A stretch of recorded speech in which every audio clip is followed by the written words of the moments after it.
협작공천에 관여한 사람 나는 알고 있습니다. 누구인지. 돌아가서 용서치 않을 겁니다.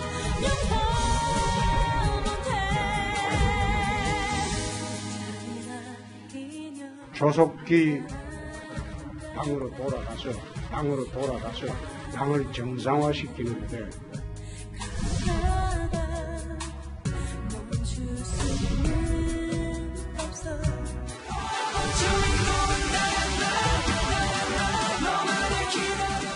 국민 대변인으로서 언제나 국민의 마음을 가장 먼저 헤아리는 정권도 오만했지만 저희 당도 오만한 것이 아니었나. 당진 주민 모든 분들의 국회의원이 되도록 최선을 다하겠습니다. 소방공무원 최초라는 그런 참 영광스럽기도 또 한 이 부분이 있기 때문에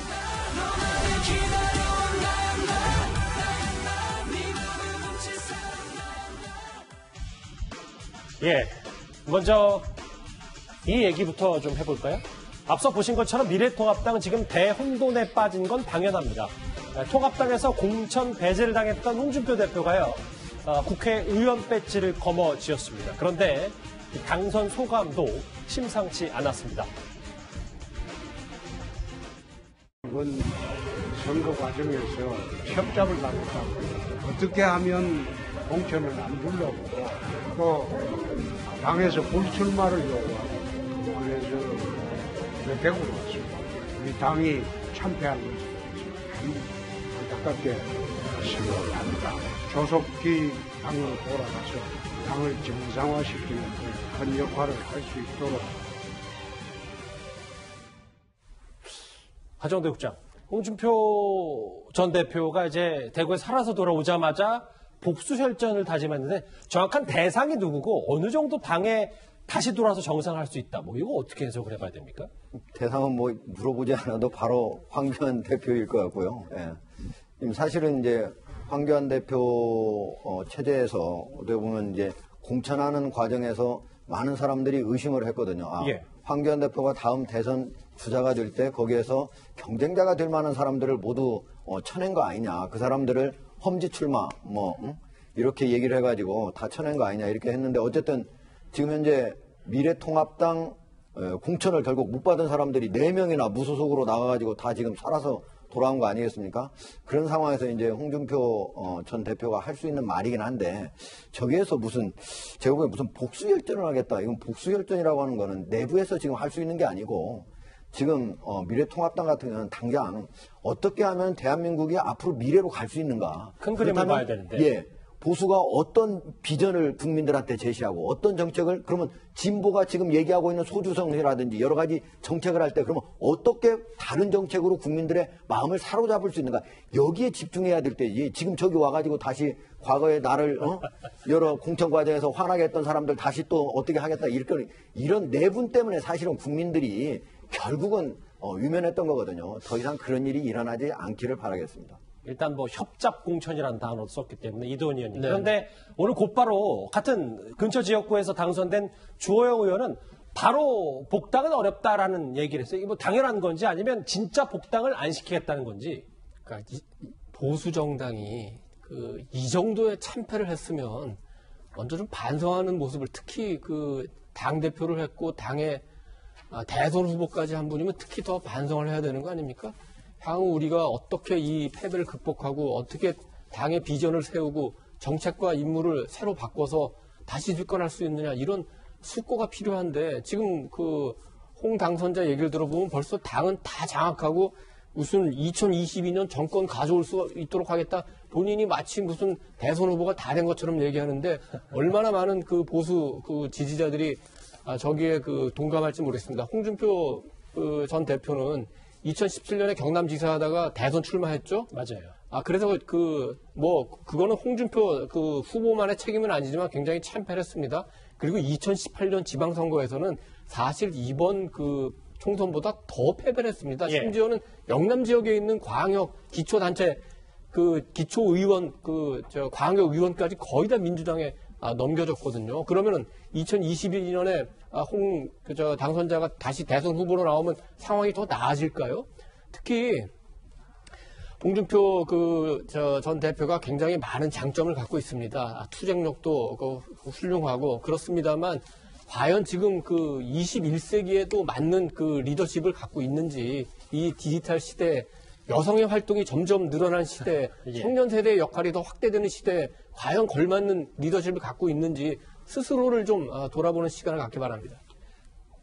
홍준표 당선인이 이제 꽃다발 목에 두르고 있는데 두 분은 엄청나게 지금 오늘 센 발언을 하셨습니다. 이렇게 비판 일색인데 어쨌든 홍준표 당선인은 복당도 정리가 안 됐는데 당권에는 관심이 없다면서 대권까지 암시하고 있습니다. 당대표를 2번이나 했습니다. 그렇기 때문에 당권을 잡아야 하겠다 그런 생각은 없죠.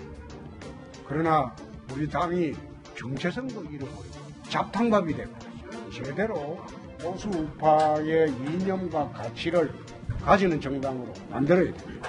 보수 우파의 이념과 정체성을 잡고 2022년도 정권은 가져올 수 있다. 난 그런 확신을 갖습니다.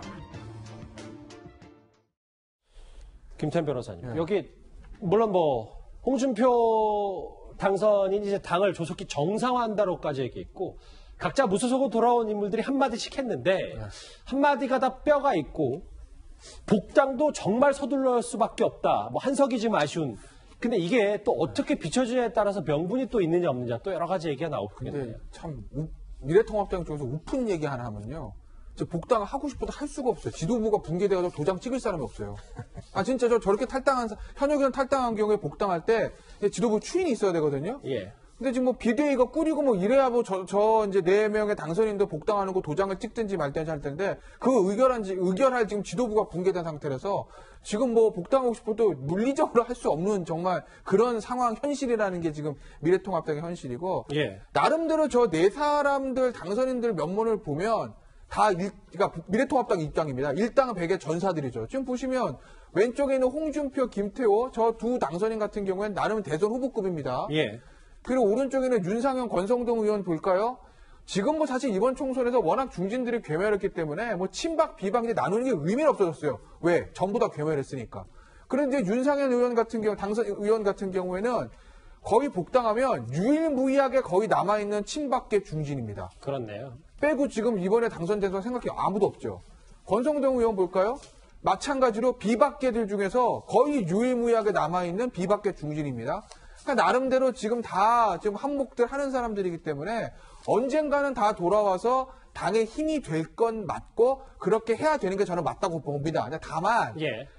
이제 4사람 들어오려면 당이 좀 비대위도 좀 꾸리고 그래야죠. 정신 좀 차리고 그래야 의결하고 도장으로 찍을 텐데 지금은 당이 지금 지도부가 붕괴됐기 때문에 도장을 찍을 수가 없어서 조금 한 2-3달은 시간이 좀 걸릴 거다라고 저는 보는 거죠. 그럼 김 변호사님 짧게 하나 더요. 하정대 국장과 이도훈 의원님 말씀처럼 홍준표 전 대표의 복귀, 대권 도전 지금 이 와중에 이거 할 때냐라는 비판 동의하십니까? 그렇죠. 그런 비판은 전 동의를 하는데 근데 이제 물어보면 왜냐면 당장 7월 달이 전당대회예요. 예. 근데 비대위가 꾸리면 전당대회 좀 당길 수도 있거든요. 그거 당긴다고 어쨌든 늦어도 7월까지는 해야 되는데 그러면 당권이든 대권이든 결정을 해야 될 거 아니겠습니까? 저 4사람 중에서 홍준표 전 대표는 아마 대권을 택할 것 같고 전당대회 안 나갈 것 같고 김태호 전 당선인도 아마 대권 쪽으로 갈 것 같아요. 근데 아마 윤상현 당선인과 윤상현 의원하고 권성동 의원은 아마 당권 쪽에 조금 마음이 있을 가능성은 좀 있죠. 그래서 아마 왼쪽에 2사람은 대권, 오른쪽에 2사람은 당권 쪽으로 가지 않을까 싶습니다. 알겠습니다.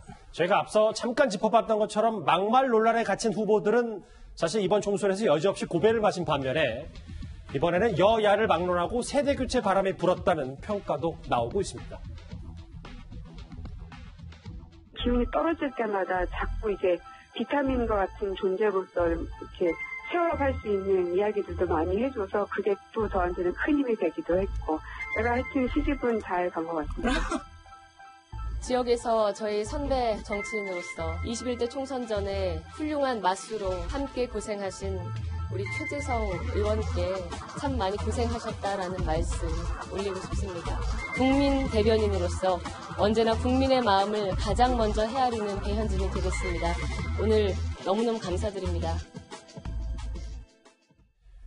두 방송인 출신 당선인의 당선 사례를 조금씩 영상으로 모아봤는데 김종욱 교수님 특히 이제 고민정 당선인은요. 뭐 여권의 인사들이 광진으로 총출동했다고 하더라도 그래도 접전보다는 오세훈 후보를 어느 정도 격차로 이겼기 때문에 나중에 좀 힘이 실릴 것 같다는 생각도 드는데요. 뭐 일단 뭐 다 아시겠지만 고민정 대변인 같은 경우는 문재인 대통령의 분신 같은 상황이 돼버렸어요. 선거 과정에서요. 예. 거기다 서울 지역 같은 경우는 윤건영 전 청와대 국정기획 상황실장 이 두 사람이 또 쌍두마차 같은 상황이 됐고 이런 상황에서 이 두 사람의 국회 입성 여부라고 하는 게 청와대 3년 과정에 대한 총체적인 평가 그건 또 이따서 문재인 대통령에 대한 평가랑 연결되는 상황이었기 때문에 아까 말씀하신 대로 초대 비서실장이 임종석, 그다음에 윤호중 사무총장, 이인영 원내대표 총출동하면서 막강한 화력들을 부어넣습니다. 다행히 이렇게 나름대로 의미 있게 국회에 입성한 측면이 분명히 있긴 하지만 또 이 지역이 워낙 민주당에게 상당히 좋은 텃밭이었기 때문에 좋게만 볼 수 있는 상황은 아니라는 생각이 들고요.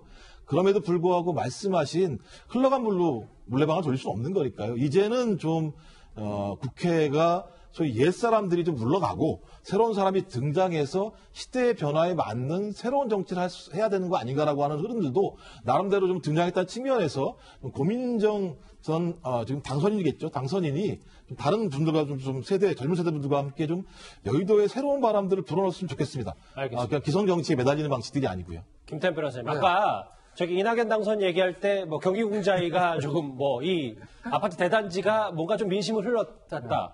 배현진 당선인이 송파에서 4선인 최재성 의원을 꺾은 것도 뭐 대형 아파트 단지에서 뭔가 민심을 얻었다라는 분석도 나오고 있어요. 그냥 어떤 동네든지 그냥 어떤 한 아파트 단지에 사는 분들의 어떤 생활 수준이나 교육 수준 이런 것도 좀 비슷하지 않습니까? 예. 그래서 이제 아파트 단지마다 몰표들이 좀 나오는 경우들이 있는데 이걸 설명해서 송파의 좀 지역적 특성을 보셔야 되는데요.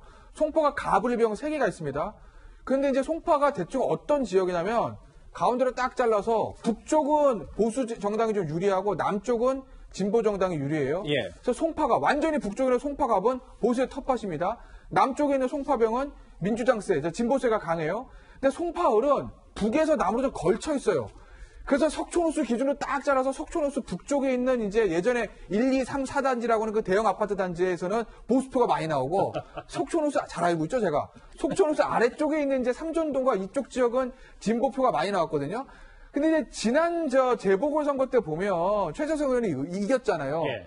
그때는 그 이제 석촌호수 남쪽에 있는 재개발 지역 중에서 헬리오시티라는 이 대단지가 입주하기 전이었어요. 그 이후에 2년 또 거기에 입주를 시작했네요. 그러니까 그 입주한 대형 헬리오시티 아파트 단지에서, 그러니까 송파의 남쪽 부분입니다. 송파을에. 거기서 이제 보수 성향의 유권자들이 이제 전임이 많이 되고, 그러면서 거기서 배현진 후보의 표가 굉장히 많이 나왔던 거죠. 그래서 아마 이번에 배현진 후보가 굉장히 서울 지역이 어려웠음에도 불구하고 좀 수월하게 당선이 됐던 겁니다. 주변에 공인중개 하시는 정도의 수준으로 지금 다 나눠주셨는데 알겠습니다. 그리고 제가 송파 지역 분석 예전에 한번 끝낸 적이 있어서. 알겠습니다. 이해가 좀 잘 됐어요. 그리고 또 한 명이 있습니다. 오늘 새벽 시간대 사실 초경합 지역에서는 결국 통합당이 모두 선두를 달리다 1위를 뺏겼었는데요. 송파갑에서는 결과가 좀 달랐습니다. 그의 과거 목소리 한번 들어보겠습니다. 이 정도 의견도 표현하지 못하면 그게 무슨 민주주의입니까? 국민의 답답한 속을 더 더불어가게 만드는 더불어민주당이 되지 마십시오. 당장 국민에 대한 무고 행위를 그만두시고 윤미리 교수에게 사과하십시오. 잘했어. 김웅전 검사잖아요. 그러니까 서울에서 사실 몇 개 안 되는 미래통합당 깃발을 꽂은 데가 바로 이곳 송파인데, 하정대 국장. 글쎄요, 뭐 본인 스스로도 마음고생도 심했고, 뭐 국회 가서도 본인이 하던 검사 일 그대로 하겠지만 우리도 오만했고, 그리고 문재인 정부도 오만했지만 우리도 오만했다 이렇게 반성까지 했습니다. 예, 어떻게 보면 김웅 검사의 그 원래 자기 성격을 그대로 보여주는 것 같은데요. 원래 저기 이제 검사내전 저게 유명한 책이잖아요. 예. 저 책이 무슨 뭐 모래시계 이런 거 홍준표 전 검사 그런 내용이 아니고 그냥 생활인으로서 어떤 검사들의 내용을 적은 그런 책이거든요. 그런데 김웅 검사의 특징이 뭐냐면은 자기 조직 내에서 자기가 봐가지고 이거는 좀 불합리하다, 이건 좀 아닌 것 같다 그러면 그냥 바로 그 뭐 상하 관계 상관없이 얼마든지 언제든지 면전에서 이건 좀 잘못됐습니다 하고 얘기를 할 수 있는 사람이 바로 김웅 검사예요. 예. 그래서 제가 보기에는 원래 나올 때는 사실은 이제 검찰에서 뭐 검찰개혁, 수사권 조정 이런 거 가지고 큰 주제를 가지고 이제 불만을 터뜨리면서 나오고 미래통합당의 인재 영입이 1호가 됐지만은 실제로 이제 오늘 얘기한 것도 그렇지만은 오만한 야당, 오만한 여당 못지않게 오만한 야당 이거에 대해서 국민이 심판한 것이다 라고 얘기를 한 것처럼 제가 보기에는 아마 들어가게 되면 미래통합당에서 내부에서 반대의 목소리를 그리고 불합리한 것들을 지적하는 그런 역할, 소금의 역할을 상당히 할 가능성이 높다라고 봅니다. 알겠습니다. 고민정, 배현진, 김웅의 공통점, 글쎄요, 다소간 여의도에 새 바람이 불 수도 있을지 저희도 주목을 좀 해보겠습니다. 관련 이슈 여기까지 정리하고요. 다음 주제 이제 다시 여권 얘기 주목을 해보겠습니다.